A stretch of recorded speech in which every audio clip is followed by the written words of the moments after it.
भाजी नाही आणली तू? अरे गया था तर 10 बार याद दिलाया था ना. काही आठवण राहत नाही तुला. बाई चुकी झाली बाई. चुकी झाली. भाजी नाही आणला, चुकी झाली. काय करू मी याच्या?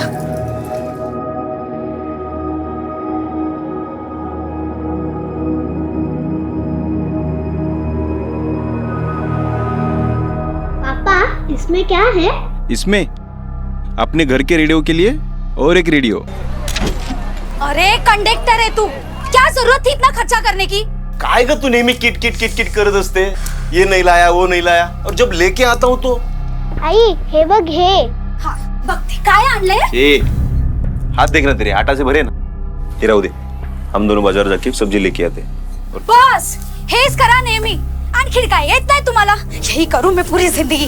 जरूर कोई ना कोई होगी तुम्हारी बात.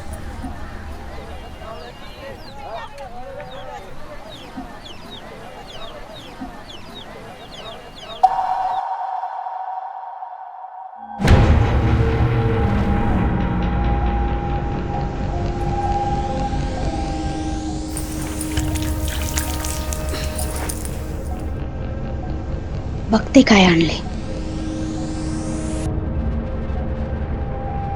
चालू कैसे करूं इसे?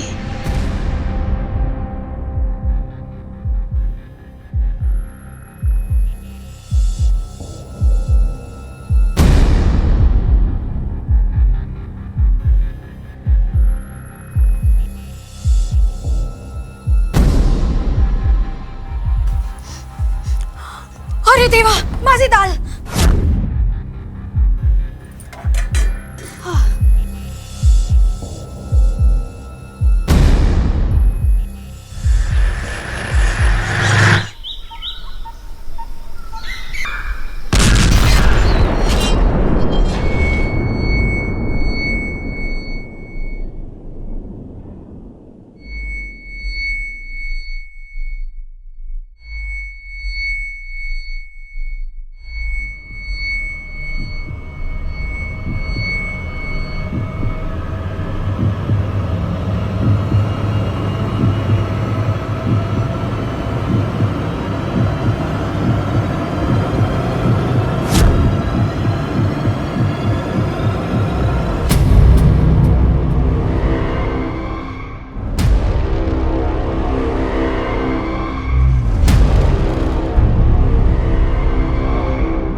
सर, मरने वाली औरत का नाम सरिता है.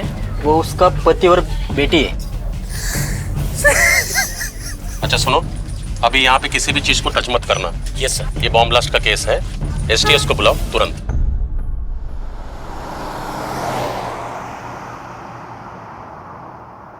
नमस्कार, मैं हूं inspector Suhas Talekar. Bomb blast की घटना देखने के बाद सब लोग यही सोचते हैं कि ऐसा सिर्फ बड़े शहरों में होता है. ये हादसा हमारे साथ तो हो ही नहीं सकता. लेकिन सतारा जैसे छोटे शहर के गणेश नगर में रहने वाले मध्यम वर्गीय परिवार की एक महिला बॉम्ब ब्लास्ट का शिकार बन गई. बॉम्ब ब्लास्ट के केस पुलिस की एसटीएस टीम इन्वेस्टिगेट करती है और उस टाइम मैं पुलिस की एसटीएस टीम में था. 3 सालों में करीबन 2 दर्जन से ज्यादा बम धमाकों के केस इन्वेस्टिगेट कर चुका था, लेकिन ये केस सबसे अलग था. मेरे 5 साल के एसटीएस के कार्यकाल के दौरान ऐसा केस पहली और आखिरी बार आया था. कमरे की हालत देख के लग रहा है कि 250 से 300 ग्राम एक्सप्लोसिव का इस्तेमाल किया गया होगा. ब्लास्ट मीडियम इंटेंसिटी का रहा है. 50 स्क्वायर फीट का एरिया कवर हुआ है. 6-7 लोग मारे जा सकते थे. जी सर. सर, यहाँ मोबाइल और रेडियो के कुछ टुकड़े मिले हैं. मोबाइल के टुकड़ों में डायनामाइट लगा है. मीडियम इंटेंसिटी का डायनामाइट रहा होगा.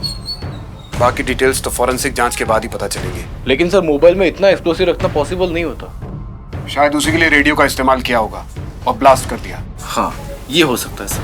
जब ब्लास्ट हुआ तो मरने वाली लेडी सरिता, उसके अलावा और कौन कौन रहता है इस घर में? सरिता के पति गोविंद और 7 साल की बेटी.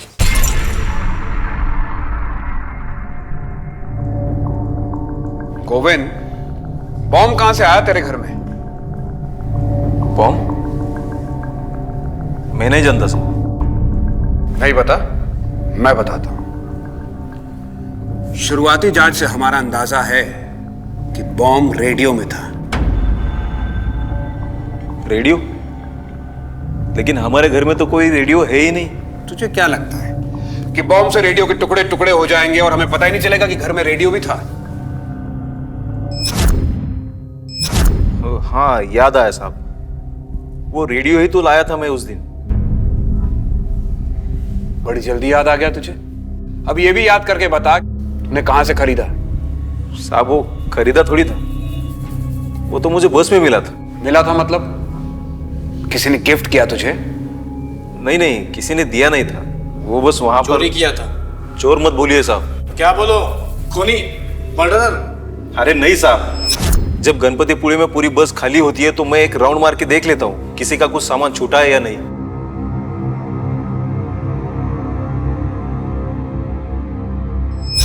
वो लाल बैग कोई भूल गया था। तो इसका मतलब यह है कि अगर कोई किसी का सामान वहां पे गलती से भूल जाए तो तुम अपने घर लेके जाओगे? हाँ? ऐसी बात नहीं है साहब, मजबूरी में कभी कभी लाना पड़ता है। ऐसी क्या मजबूरी थी तेरी? साहब उस दिन वो खोया पाया विभाग बंद था, इसलिए तो वो रेडियो जमा नहीं कर पाया मैं। गोविंद, कुछ ज्यादा ही संयोग नहीं हो रहे तेरे साथ? पहले तुझे रेडियो मिला, फिर खोया पाया विभाग बंद मिला, और फिर तू उस रेडियो को अपने साथ घर लेकर गया, और जैसे ही अपनी बेटी के साथ घर से बाहर निकला उसमें ब्लास्ट हो गया। साहब उस ब्लास्ट में मेरी बीवी मरी है, और आप है कि मुझ पर शक कर रहे, वो भी बिना किसी सबूत के। मरी है कि मारी गई है, और जब सबूत मिलेगा तो शक नहीं करेंगे, सीधा चार्जशीट फाइल करके मर्डर का केस बना देंगे, उसके बाद उम्र कैद या फिर फांसी। साहब आप बार बार मुझे ही क्यों धमका रहे हैं? मैंने कुछ किया ही नहीं है। अगर आपको झूठ लगता है तो वो साफ सफाई करने वाले जनक से बात कीजिए, उसी के सामने वो रेडियो वाला बैग उठाया था मैंने। अच्छा मुकुंद, गोविंद के बयान को वेरीफाई करवाओ सफाई कामगार से, और पता करो कि बॉम्ब ब्लास्ट में एक्सप्लोसिव कहां से अरेंज किया गया था। इंटेलिजेंस एजेंसी से पता करवाओ कि कोई स्लीपर सेल एक्टिव हुआ है क्या। बस नंबर MH123548 सतारा से गणपतिपुले आई थी। जी सर। उस बस से गोविंद को कुछ लाल बैग मिला था। हाँ साहब, गोविंद को सीट के नीचे से एक लाल बैग मिला था। उस बैग में कुछ था क्या? नहीं माहित साहब, मैं तो अंदर नहीं देखा क्या था, लेकिन बैग में एक फोन था, ये देखा, वो बैग से गिरा था इसलिए। नमस्कार बाबू। हाँ नमस्कार। सर आपका शक बिल्कुल सही निकला। बम इस रेडियो में ही फिट किया गया था। रेडियो का स्पीकर निकाल के उसमें डेटोनेटर लगाया गया था, और धमाके के लिए सेकंड डिग्री का डायनामाइट का इस्तेमाल किया गया था। लेकिन ये डायनामाइट तो कोल माइंस में इस्तेमाल किया जाता है, और इसका मिलना इतना आसान नहीं है। इसका तो पूरा लीगल प्रोसेस होता है। सर हो सकता है इलीगली खरीदा गया हो या कोई पेशेवर इन्वॉल्व। सर इंटेलिजेंस की रिपोर्ट मिली है, अभी तक कोई स्लीपर सेल एक्टिवेट नहीं है, और ना ही कोई एक्सप्लोजिव बाहर से आने की कोई खबर है। और सर जिसने भी ये बॉम्ब बनाया है वो बिल्कुल नौसिखिया है। लास्ट में जो मोबाइल मिला, इससे कोई इंफॉर्मेशन मिल सकती है? बिल्कुल भी नामुमकिन है सर, क्योंकि मोबाइल के टुकड़े टुकड़े हो चुके हैं, और IMEI नंबर और सीरियल नंबर दोनों ही खराब हो चुके हैं। पर ये जो मोबाइल के टुकड़े मिले हैं, इससे हो सकता है कि बॉम्ब के सर्किट को पूरा करने के लिए यूज किया गया हो। दूसरे फोन से रिंग किया और सर्किट पूरा हुआ। सर मैंने गोविंद से दूसरे फोन के बारे में बात की थी, लेकिन उसने कहा कि जब वो ब्लास्ट के पहले बाहर निकला तो वो गोविंद अपना फोन लेके बाहर निकला था, तो घर में सिर्फ उसकी बीवी का फोन था, और उसका फोन हमें किचन पे मिल चुका है। गोविंद ने हमें तीसरे मोबाइल के बारे में नहीं बताया। सर ब्लास्ट से पहले गोविंद और उसकी बेटी का घर से बाहर आना और सही सलामत बच जाना, ये मुझे संयोग नहीं लग रहा। हो ना हो गोविंद तीसरे फोन की बात हमसे सदमे में छुपा रहा है, या सच में, ये समझ में नहीं आता। मुकुंद जी सर। गोविंद के घर के आसपास जाके पता करो कि गोविंद की लाइफ में क्या चल रहा था, वो किन किन लोगों के साथ उठता बैठता था, कौन कौन उसके घर आते थे, और उसकी पत्नी के साथ उसका कैसा रिश्ता था, सब कुछ। जी सर। सब पड़ोसन हो तो सब कुछ पता ही होगा ना, इसीलिए तो आपसे पूछताछ कर रहे हैं। वैसे कौन कौन आता था गोविंद के घर पर? सब आसपास के लोगों का आना जाना था। और पति पत्नी में रिश्ता कैसे था? अब क्या बोलूं साहब, अब घर की औरत का अपने मर्द पर एक बार शक हो जाए तो वो सब बढ़ास गुस्से में ही निकालेगी ना। शक किस बात के लिए? लेडीज कपड़े का बैग मिला था सरिता को।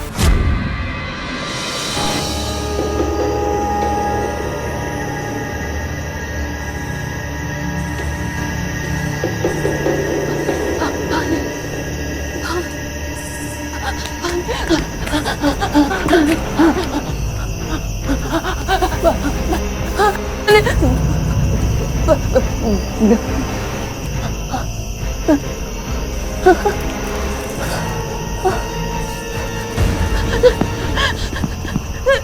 बनाऊंगी मैं वापस बम। क्यों नहीं समझते? ये सब गलत है। मैं अब क्या क्या हाथ जोड़, मुझे प्लीज जाने दो।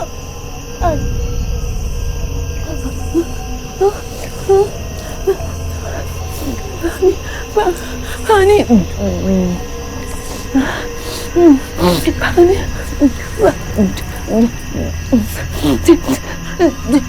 ठीक है, मैं बम बनाऊंगी।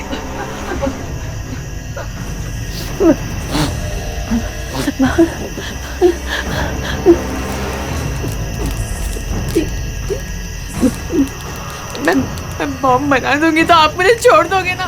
मुझे जाने दोगे? Please please.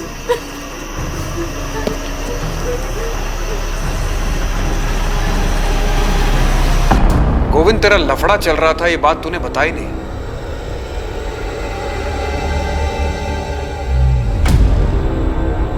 लफड़ा? कौन सा लफड़ा? दूसरी औरत का लफड़ा। फिर उस लफड़े के बारे में तेरी बीवी को पता चल गया। तेरी बीवी ने किचकिच चालू कर दी और उस किचकिच को शांत करने के लिए बम का धमाका। बोल, बराबर बोला कि नहीं? अरे नहीं साहब, बताइए ये बात आपको किसने बताई? मेरा कोई लफड़ा नहीं था। था नहीं है? अरे नहीं है साहब। अच्छा चलो, था भी तो फिर क्या उसे मार देता मैं? हाँ, और किसकी बीवी खिचखिच नहीं करती? सभी की करती है, आपकी भी करती होगी।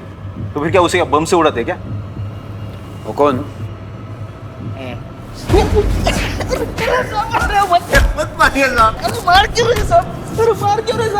बैग में मोबाइल था, ये बात क्यों छुपाई तूने? अरे साहब बता दो। अरे साहब, उस मोबाइल से ब्लास्ट नहीं हो सकता, उसमें बैटरी नहीं थी। अच्छा, सिर्फ ऑन मोबाइल से ब्लास्ट हो सकता है क्या? बम ब्लास्ट की बड़ी अच्छी जानकारी है इसे। साहब अभी जानकारी होना भी गुनाह है क्या? नहीं, लेकिन जानकारी का गलत इस्तेमाल करना गुनाह है। कहां से मिली तुझे जानकारी है? साहब वो कभी कभार वो अंग्रेजी फिल्म देख लेते हैं साहब। अच्छा, बड़ी अंग्रेजी फिल्में देखता है तू? दूसरी औरत का लफड़ा भी अंग्रेजी फिल्म से देखा था क्या? दूसरी औरत का नाम क्या है जिसकी साड़ियां तेरे घर में तेरी बीवी को मिली थी? अरे वो सुधाकर बहू की थी साहब। शाणे, मैं तेरे को पूछ रहा हूँ दूसरी औरत का नाम क्या है? तू मुझे बता रहा है सुधाकर था। औरत का नाम सुधाकर है? नहीं, आदमी का। तो सुधाकर साड़ी पहनता है? नहीं, बेचता है। अरे साहब सुनो, सुधाकर साड़ी और ड्रेस मटेरियल वाला है, उसकी बैग थी वो। कहाँ है उसकी दुकान? भोर में। सुधाकर को जब भी अपनी दुकान के लिए कुछ मटेरियल चाहिए होता है तो वो सातारा फोन कर देता है। वो नहीं, भारी वाली 40 साड़ियाँ भेजना। अरे वो गोविंद है ना, उसी के गाड़ी में भेजना। अरे भरोसा वाला आदमी अपना। फिर सातारा में एक आदमी उसके मटेरियल का बैग मेरी बस में रख देता है। फिर बाद में वो भोर में वो सुधाकर अपनी बैग उतार लेता है। अरे क्या सुधाकर भाऊ, कितनी देर रुकने का? हर रोज का होगा आपका ये। चलो सामान उठाओ, चलो चलो जल्दी भाई, जाने का है आगे। वो ग्राहक है ना। हाँ, चलो।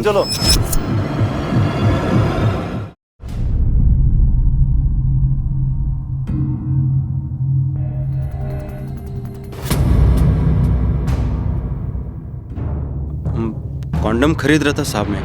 सातारा में एक ब्लास्ट हुआ है, सरिता नाम की एक औरत मारी गई है। उसी सिलसिले में पूछताछ करनी है। चल साहब, मेरी तो दुकान है। तू चल बताता हूँ मैं तेरे को। या साहब, ही माझी दुकान। आपको लगता है मेरे जैसी दुकानदारी करने वाला आदमी बॉम्ब ब्लास्ट करेगा? हमने तुमको बोला कि तुमने ब्लास्ट किया? नहीं, वो कोई बात कर रहा। जो पूछ रहे हो उसका जवाब दो। बस नंबर MH3458 से तुम्हारा सामान आता है क्या सातारा से? हाँ, ड्रेस और साड़ी मटेरियल मंगवाता हूँ। तो कभी ऐसा हुआ है कि तुम सामान लेने गए ना हो? हाँ साहब, कभी कभी ग्राहक ज्यादा होता है ना, तो स्टॉप पे पहुंचने के लिए मुझे लेट हो जाता है। पर एक बार तो मैं जा ही नहीं पाया। लेकिन वो गोविंद कंडक्टर है ना, वो अपने घर ले गया था मेरी बैग।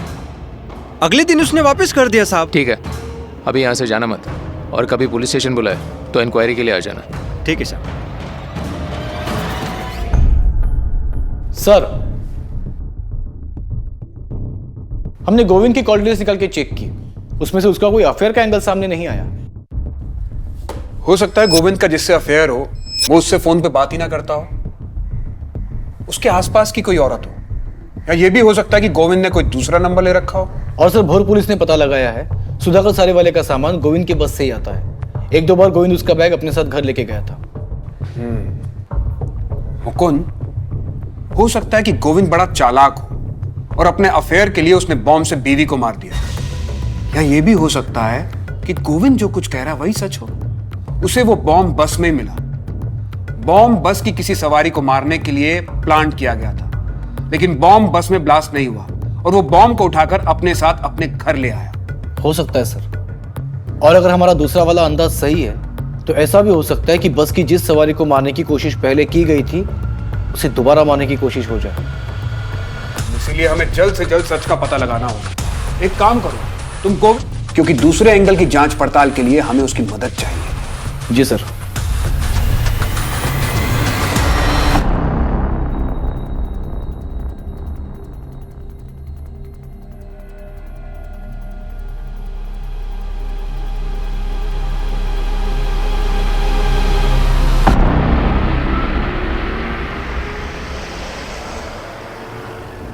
गोविंद, जिस अपराधी के कारण तेरी बीवी मारी गई वो 16 मार्च को तेरी बस में ही बैठा हुआ था, इसलिए छोटी से छोटी बात याद करके बता कि उस दिन वो लाल रेडियो वाला बैग लेकर कौन आया था। ये तेरी टिकट्स की डिटेल्स है, इन्हें देख के याद कर। साहब, सब कुछ तो याद नहीं आ रहा, लेकिन जितना कुछ याद है मैं बताता हूं। दोपहर का समय था। चलो ticket ticket ticket ticket ticket ticket. इसीलिए सातारा से गणपतिपुळे के लिए 51 सवारी थी, उसमें से सातारा में 12 लोग चढ़े थे, लेकिन कुछ लोग बीच गांव में भी चढ़े और उतरे भी, और बाकी सब गणपतिपुळे। सर मुझे इतना कुछ याद नहीं है। ठीक से याद करके बता, कौन कौन कहाँ पे बैठा था और कौन कौन कहाँ पे उतरा था। यहां इस केस में सतारा से गणपतिपुळे 220 किलोमीटर का एरिया, 23 गांवों में बस रुकी थी, 51 सवारियां चढ़ी और उतरी। उन सब के बारे में पता लगाना जैसे समंदर में सुई ढूंढने के बराबर था। इसलिए हमने इस केस में उल्टा तरीका इस्तेमाल किया। उस बॉम्ब का टारगेट कौन था यह जानने की कोशिश की कि तुझे जिस सीट के नीचे वो लाल रेडियो वाला बैग मिला था उस सीट पे कौन बैठा था। नमस्कार सुधाकर भाऊ। हाँ नमस्कार नमस्कार, ये गोविंद जी, इन्हीं के बस से अपना सामान आता है। नमस्कार वहीनी। अच्छा, वो और जो 17-18 नंबर की सीट है वो अपनी बैठ जाओ। याद आया साहब, उस पर तो वो सुधाकर भाऊ और उसकी बीवी बैठी थी। और कहाँ उतरे तो वो दोनों? भोर, वहीं पर तो रहते हैं वो लोग। लता, ए लता, ये ना लवकर, किती वेळ लावतेस? आले चल लवकर. लता, लता, आले किती घाई आहे क्या तुम्ही पण नाही घ्या.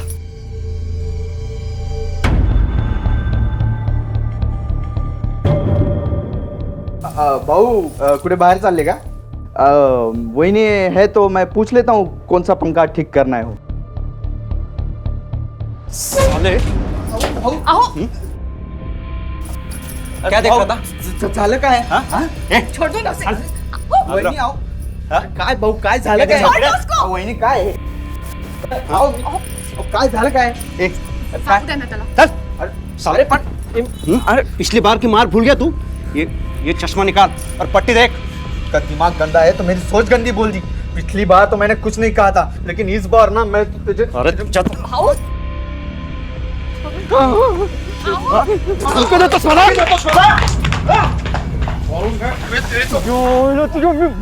मुझे मारेगा? मैं मार दूंगा, सच्ची बोल रहा हूँ, मार दूंगा. लगड़ मार मार. छोड़ दो उसे. लेके जाओ इसको, तो उसकी दूसरी आंख में फूट जाएगी. छोड़ो उसे, जाने दो.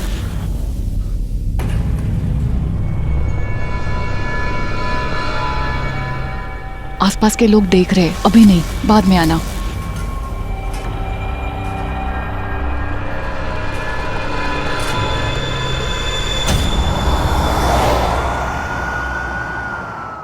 मैं एसटीएस से पीआई सुहास और ये पीएसआई मुकुंद। सतारा में जो बॉम्ब ब्लास्ट हुआ है हम उसकी इन्वेस्टिगेशन कर रहे हैं। आपके आने की खबर मैं पहले ही मिल चुकी थी। बताइए हम आपकी क्या मदद कर सकते हैं? हमें एक लोकल पीएसआई चाहिए जो इस केस की इन्वेस्टिगेशन में हमारी मदद कर सके, और एक कैबिन। हमारा शक है कि सतारा में जो ब्लास्ट हुआ है उसके तार यहाँ भोर से जुड़े हुए हैं। जब तक ये केस सॉल्व नहीं हो जाता हमें अपना बेस यही बनाना होगा। ये पीएसआई तावड़े है, अब से आपके साथ में ही रहेगी, और बगल में एक कैबिन है जिसे आप यूज कर सकते हैं। Thank you. तावड़े सर, हमें सुधाकर शिर्के से मिलना है अभी। सर, पूछताछ के सिलसिले में हम सुधाकर के पास इसके पहले भी गए थे। मैं पता करता हूँ वो कहाँ है। हाँ बोलिए, कौन से कलर की साड़ी दिखाऊं? ये डिफेक्टिव साड़ी है, मुझे नहीं चाहिए, मुझे मेरे पैसे दे दो। बोर्ड पायला का बेचा हुआ माल वापस नहीं मिलेगा।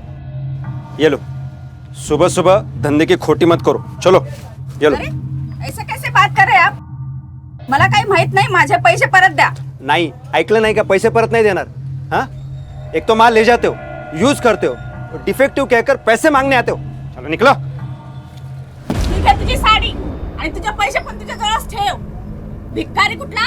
ए भिकारी तू अशील काय बोलते सकाळ सकाळी डोकं? मैं पीआई सुहास एसटीएस से। अब क्या हुआ साहब? तुम 16 मार्च को सतारा से बस में बैठकर भोर आए थे। हाँ। तुम्हारी सीट नंबर क्या थी, कुछ याद है तुम्हें? साहब मेरी परमानेंट सीट है, 17 नंबर लकी में, उसी पे बैठा था। तुम्हारी लकी सीट के नीचे बॉम्ब रखा गया था।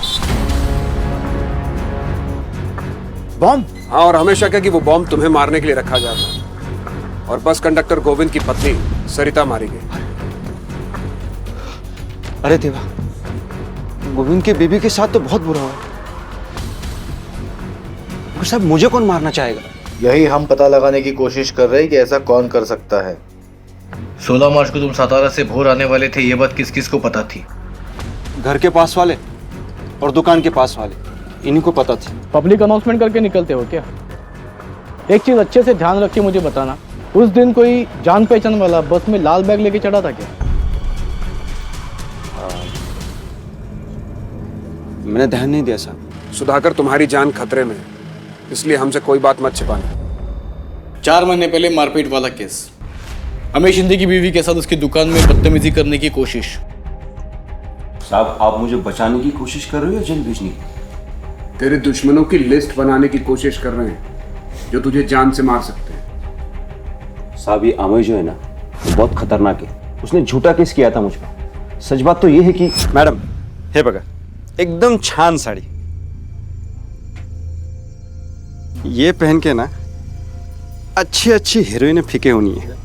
ये इस तरह से। ये क्या कर रहे हैं आप? साड़ी पहना रहा हूँ। साड़ी पहनाने के नाम पे बदतमीजी करता है। हाथ लगाने से पिघलती है तो यहाँ क्यों लाया? घर रखने का ना। क्या बोला तेरी तो साड़ी?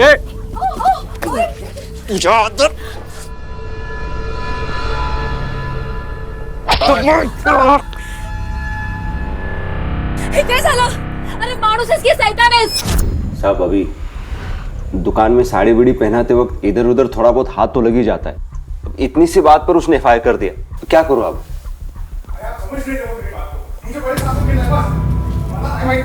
तुम्हाला कळत कैसा नहीं है? आवड़े देखो कौन है?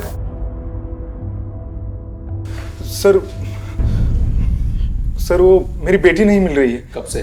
सुबह तो स्कूल के लिए निकली थी घर से, दोपहर को मुझे कुछ अचानक काम आ गया तो मैंने स्कूल में फ़ोन किया था जल्दी छोड़ने की रिक्वेस्ट के लिए, तो उन्होंने कहा कि वो 10 दिन से स्कूल ही नहीं आ रही है। तो रिश्तेदारों और पड़ोसियों के यहाँ पे पूछताछ की?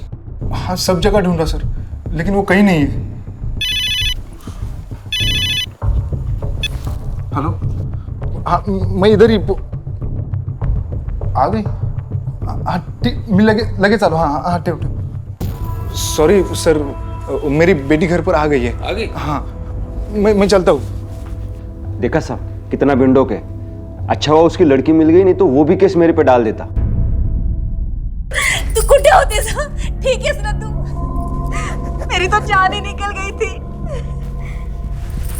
और वो स्कूल वाले क्या बोल रहे थे? 10 दिन से तो स्कूल नहीं जा रही है। हाँ कुठे असतेस तू? अगं बोल ना, कुठे असतेस? अगं बोल काहीतरी बाळा, बोल। गार्डन मध्ये। क्यों जाऊं मैं स्कूल? सारे बच्चे मुझको चिढ़ाते हैं, गंदे पापा की गंदी बेटी, तेरे पापा गंदे हैं।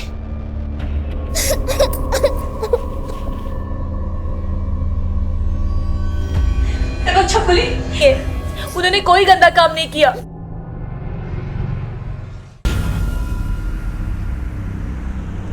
चलो ticket ticket ticket ticket ticket. अरे अमय दादा, वो जले पे लगाने के लिए दवाई बोला था ना? 3-4 दिन लगातार लगाना, आराम पड़ेगा।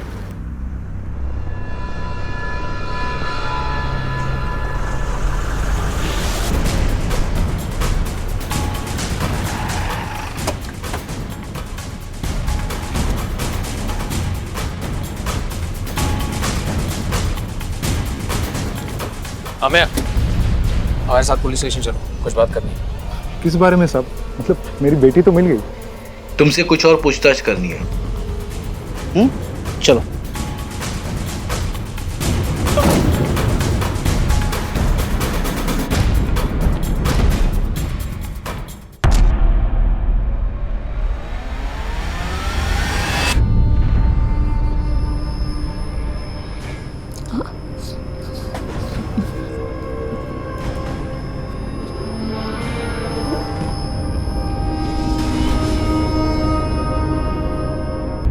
गला सूख रहा है तो पानी पी लो, क्योंकि सूखे गले से सच बोलने में तकलीफ होगी। लो।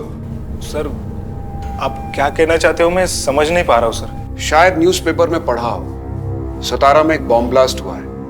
कंडक्टर गोविंद की पत्नी सरिता बॉम्ब ब्लास्ट में मारी गई। ये उसी की पूछताछ है। सतारा में जो कुछ भी हुआ उससे मेरा कुछ लेना देना नहीं है। लेना देना कैसे नहीं है? तेरी दुकान के आसपास के लोगों ने बताया कि तू हर शनिवार को सतारा दवाइयां लेने जाता है और फिर गोविंद की बस से वापस लौटता है। 16 मार्च को भी गया होगा, उस दिन भी शनिवार था। नहीं, उस दिन मेरी बेटी की तबीयत खराब थी तो मैं घर पर ही था। सुधाकर उस बस से जाने वाला था, इस बात को जानता था तू? नहीं, पर सुधाकर का नाम क्यों ले रहे आप सर? क्योंकि हमें शक है कि वो बॉम्ब सुधाकर को मारने के लिए रखा गया था, और जो इंसान सुधाकर से नफरत करता हो वही इंसान उसे मारने की कोशिश करेगा। हाँ सर, मैं सुधाकर से नफरत करता हूँ क्योंकि उसके जैसा झूठा मक्कार इंसान मैंने नहीं देखा है सर। सुधाकर ने तेरी बीवी के साथ बदतमीजी की तो तूने उसके खिलाफ FIR कर दी, फिर तूने उसकी बीवी के साथ। नहीं नहीं नहीं सर, सब झूठ है सर। ये उस कमीने ने मुझे फंसाया है। मैंने उसके खिलाफ पुलिस में कंप्लेंट भी की थी। वो 4 दिन लॉकअप में भी रहा और जमानत पे छूटने के बाद उसने मुझे घर पर बुलाया था। अरे आओ, शर्मा मत, चाय पीते हैं। और वो जो मैंने बाहर केस का बोला था, केस वापस लेगा कि नहीं? नहीं, सबकी नजरों में मुझे रेपिस्ट बना दिया। 4 महीने से मेरी जिंदगी नरक बन चुकी है। तो जब मैं मेडिकल शॉप पे रहता हूं तो कोई भी नहीं आता है, इसलिए अभी मेरी बीबी रहती है मेडिकल शॉप पर। और इसीलिए तुमने सुधाकर के जिंदगी की शॉप बंद करने की सोच ली, वो भी बॉम्ब से उड़ा के। बॉम्ब क्या सर, न्यूक्लियर बॉम्ब मिलता ना तो साले के सर पे फोड़ देता मैं। लेकिन इस बॉम्ब कांड से तेरा कोई लेना देना नहीं है, यही कहना चाहता है ना तू? जिस किसी ने भी किया होगा उसने यही सोचा होगा कि बॉम्ब ब्लास्ट होगा और पुलिस सोचेगी कि ये टेररिस्ट का काम है। पर्सनल एंगल तो चेक ही नहीं करेगी पुलिस। अमय के पास स्ट्रॉन्ग मोटिव है सुधाकर को मारने का। उसकी सुबह की चाय से लेकर रात के खाने तक की सारी डिटेल्स निकालो, उसके कॉल रिकॉर्ड्स चेक करवाओ, खास तौर पे 16 मार्च के। उसके अदर कनेक्शंस का भी पता करो। और एक्सप्लोसिव बेचने वाले डीलर से पता चला कि एक्सप्लोसिव किसने खरीदा? हाँ सर, एक्सप्लोसिव सप्लाई करने वाले डीलर से पता चला है कि गणपतिपुरे साइड तो कोई कोल माइन नहीं है, लेकिन हाँ, कुछ मछुआरे इलीगली डायनामाइट लेकर जाते हैं समंदर में धमाके करके मछलियां पकड़ने। गोविंद की पत्नी जिस ब्लास्ट में मारी गई, उस ब्लास्ट में इस्तेमाल किए गए डायनामाइट की सप्लाई किसने की थी, ये पता लगाना बहुत जरूरी है। एक बार डायनामाइट सप्लाई करने वाले का पता चल गया तो ये भी पता चल जाएगा कि डायनामाइट की सप्लाई लीक किसने थी। मछुआरों की बस्ती में भी किसी को भेजो और पता करवाओ, शायद वहां कोई ऐसा कांटा मिल जाए जो हमारी मछली को फंसा सके। सर, मछुआरों की बस्ती में हमने अपने खबरियों को ऑलरेडी एक्टिवेट कर दिया है।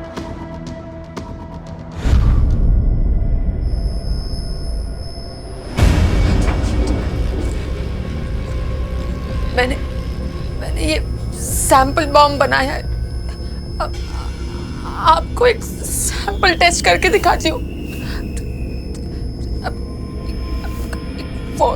बॉम्ब का सर्किट ऑन करने के एक इस पे डायल करना है वो फोन में।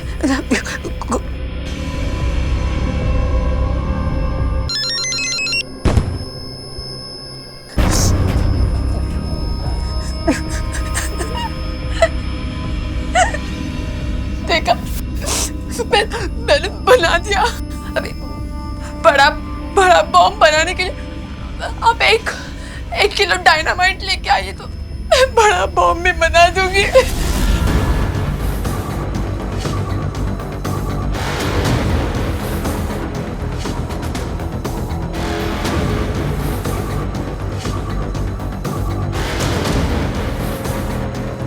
हेलो सुधाकर बहू, गोविंद बात कर रहा हूँ।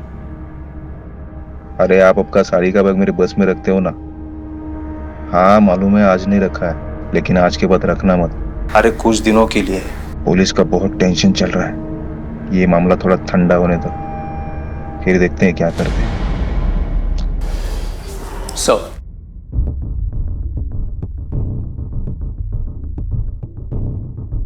सर मशवरा कॉलोनी में फिलहाल कोई मुंह नहीं खोल रहा है। सुधाकर के पड़ोसियों से क्या पता चला? सर सुधाकर से दुश्मनी के सिलसिले में तो नहीं, लेकिन उसकी बीवी का अफेयर का एक एंगल सामने आया है। हमें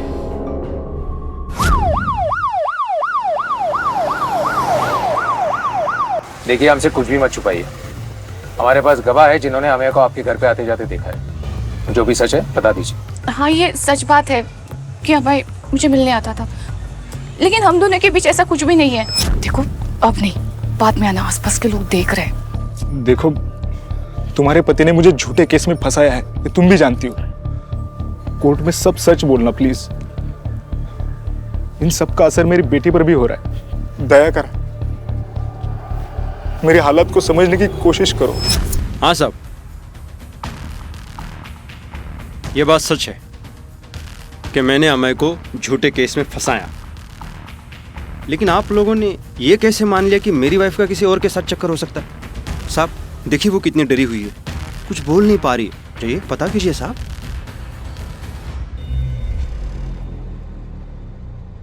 अमय भाऊ, मैंने गुस्से में आकर मेरी बीवी के साथ गलत करने का झूठा आरोप आप पे लगाया था। अब मैं उसके लिए माफी मांगता हूं, लेकिन मन से ये सब निकाल दो, भूल जाओ ये सब कुछ। हाँ, बस एक मिनट, मैं सबको आज बता देता हूं कि मैं गलत हूं और तुम सही हो। खत्म करो ये सब कुछ, मुझे बम से मत उड़ाओ। अगर मुझे मारना है ना ऐसे ही मार दो, ठीक है, लेकिन बम से नहीं।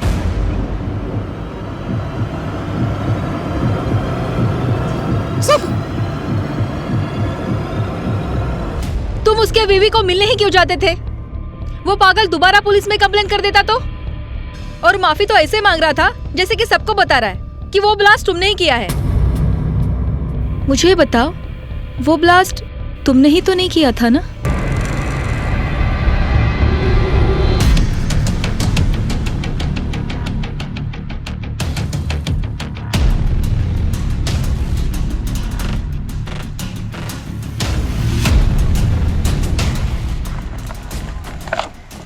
एक किलो है।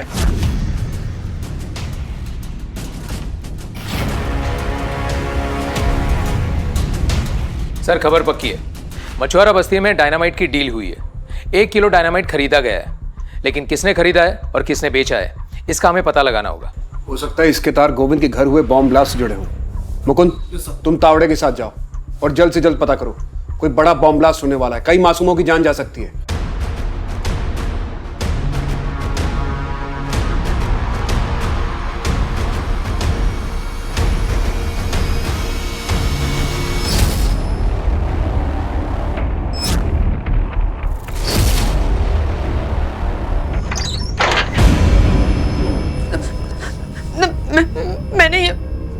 मैंने ही बना दिया। प्लीज मुझे घर जाने दो।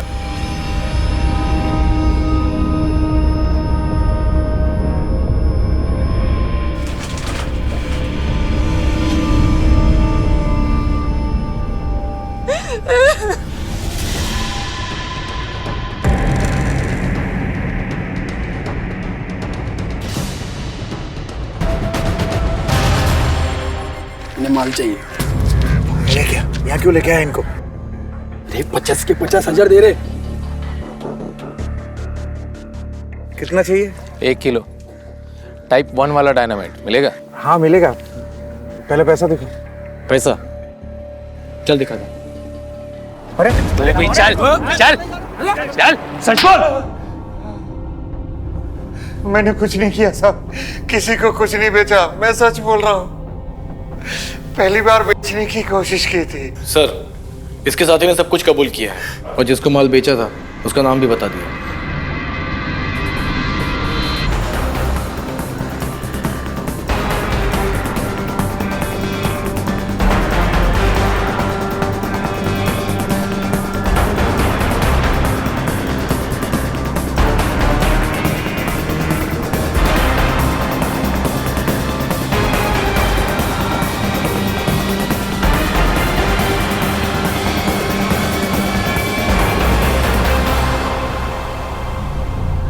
अरे सुधाकर भाऊ,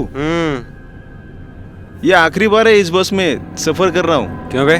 इसके बाद मरने वाला है क्या तू? अरे सुधाकर भाऊ, ऐसा मत बोलो। गोविंद भाऊ, तुम भी किस घटिया आदमी की बात का बुरा मान रहे हो यार। किसको घटिया बोला बे तू? किसको घटिया बोलो? उठ! हाँ? हाँ? तू अपने आप को क्या समझता है?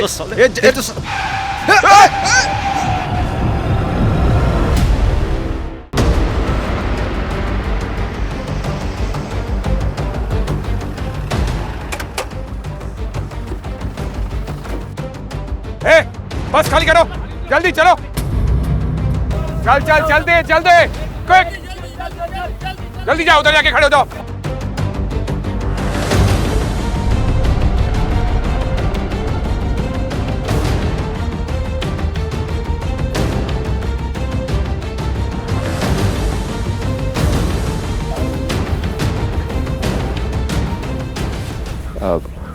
क्या हुआ साहब?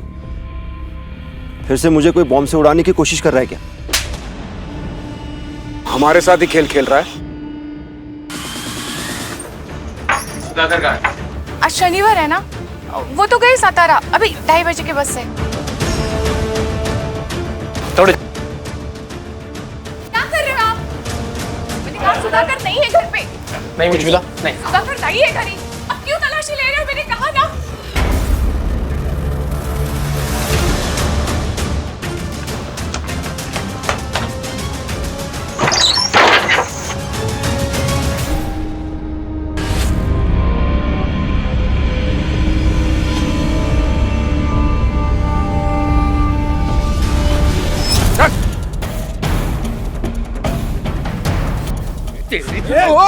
मोबाइल ले। क्यों मारा आप? चल मारा। सुरभि तेरी ममेरी बहन इंजीनियरिंग कर रही थी, उसको घर में कैद करके मजबूर किया बॉम्ब बनाने के लिए तूने। बता दे तो कोई गलत फहमी हो रही है साहब। अरे चल अंदर बैठ। मेरी बात सुनो। साहब मेरी बात तो सुनो, मैंने कुछ नहीं किया है। वो कौन? तुम यहीं रुको और बॉम्ब डिफ्यूज होते ही मुझे इन्फॉर्म करना। Yes sir. साहब आप मेरा कुछ नहीं कर सकते, कुछ साबित नहीं कर सकते। तेरे गुनाह साबित करने के लिए सबूत हैं हमारे पास। तावड़े,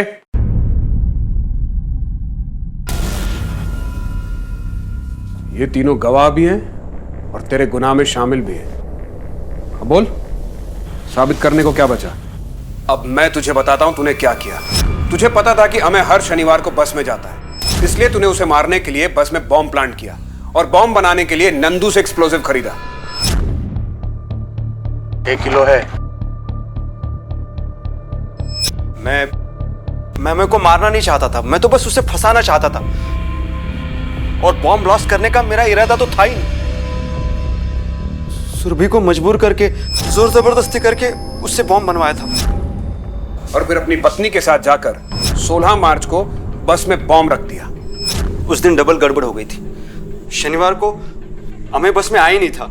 मैंने बॉम्ब प्लांट करके रखा था उसको फंसाने के लिए। मैंने अमेय के नाम से लिया हुआ मोबाइल भी उस थैली में रखा था, लेकिन वो गोविंद कंडक्टर है ना, वो रेडियो अपने घर लेके गया और रेडियो में ब्लास्ट हुआ और फोन के परखच्चे उड़ गए। मेरी सारी मेहनत बेकार हो गई। तूने अमेय के खिलाफ झूठा मॉलेस्टेशन का केस क्यों किया था? मुझे शक था कि अमेय का मेरी बीवी के साथ चक्कर चल रहा है। देखो अब नहीं, बाद में आना, आसपास के लोग देख रहे हैं। बात मैं आपको डायरेक्ट नहीं बता सकता था कि अमेय मुझे मारने की कोशिश कर रहा है, वरना आप मुझ पे शक करते। फिर मैं उसके दुकान पे गया, सबके सामने उससे माफी भी मांगी, बॉम्ब से ब्लास्ट करके ना मारने की विनती भी की, ताकि आप लोगों को उसी पे शक हो कि उसने दोबारा बॉम्ब प्लांट किया है मुझे मारने के लिए। और मैं खुद फंस गया। क्राइम में परफेक्ट प्लानिंग जैसी चीज कोई नहीं होती, होता है तो परफेक्ट जस्टिस। सुधाकर की पत्नी और नंदू ने उसके क्राइम में उसका साथ दिया था, इसलिए उन दोनों के खिलाफ आईपीसी सेक्शन 120B के तहत केस चल रहा है। सुधाकर के खिलाफ बॉम्ब प्लांट करने, कंडक्टर गोविंद की पत्नी सरिता की हत्या और अमेय को फंसाने की साजिश के लिए आईपीसी सेक्शन 302 और 120B के तहत केस चल रहा है। इस वक्त तीनों जेल में हैं। अमेय आप्टे के ऊपर जो बदनामी के दाग लगे थे वो धुल गए, क्योंकि उसने कोई अपराध ही नहीं किया था। और सुधाकर को ये बात अच्छी तरह समझ में आ गई कि अपराध के दाग कभी नहीं धुलते। उसका गुस्सा और बदला लेने की भावना, इसने कई लोगों की जिंदगियों को बर्बाद कर दिया था। मैंने अपनी 18 साल की पुलिस की नौकरी में देखा है, ये बदला लेने की भावना हम सब के लिए एक दस्तक है। संभल जाइए, कहीं ऐसा ना हो कि ये आपके साथ कई लोगों की जिंदगियों को बर्बाद कर दे। इसी के साथ मैं विदा लेता हूं। नमस्कार।